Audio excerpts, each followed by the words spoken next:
Assalamualaikum warahmatullahi wabarakatuh. Dr. Keith Elmore, MSc, PhD, FIAC, FSRM adalah Presiden AACA, American Association of Clinical Anatomy, 1989 dan 1991. Ia menjadi terkenal karena literaturnya tentang mata pelajaran anatomi dan embriologi dengan puluhan kedudukan dan gelar kehormatan dalam bidang sains.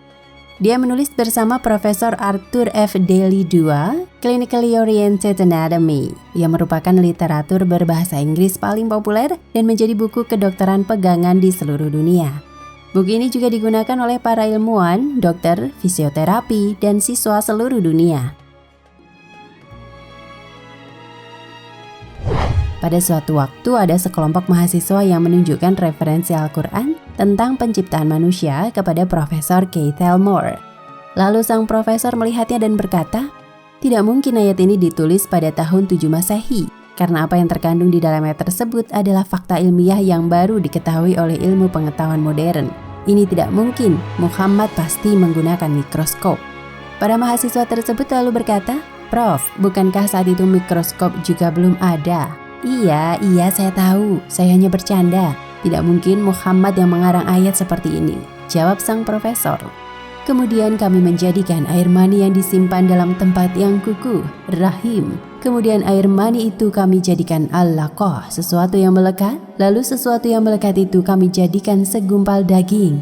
Dan segumpal daging itu kami jadikan tulang belulang. Lalu tulang belulang itu kami bungkus dengan daging. Kemudian kami menjadikannya makhluk yang berbentuk lain. Maha suci Allah pencipta yang paling baik.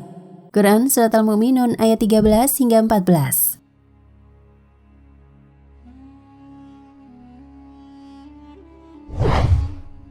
Jika dicermati lebih dalam, sebenarnya al-laqah dalam pengertian etimologis yang biasa diterjemahkan dengan segumpal darah juga bermakna penghisap darah, yaitu lintah.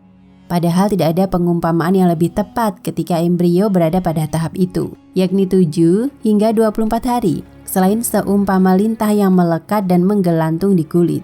Embrio itu seperti menghisap darah dari dinding uterus. Karena memang demikianlah yang sesungguhnya terjadi. Embrio itu makan melalui aliran darah. Itu persis seperti lintah yang menghisap darah. Janin juga begitu. Sumber makanannya adalah dari sari makanan yang terdapat dalam darah sang ibu. Ajaibnya, embrio janin pada tahap itu, jika diperbesar dengan mikroskop, bentuknya benar-benar seperti lintah.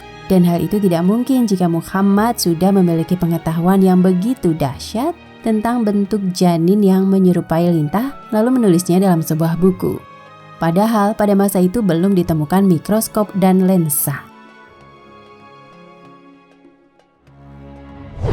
Ayat tersebutlah yang membuat sang profesor akhirnya memeluk agama Islam dan merevisi beberapa kajian ilmiahnya karena Al-Quran ternyata telah menjawab beberapa bagian yang selama ini membuat sang profesor gusar. Ia merasa materi yang ditelitinya selama ini terasa belum lengkap atau ada tahapan dari perkembangan embrio yang kurang. Wallahu a'lam bishawab.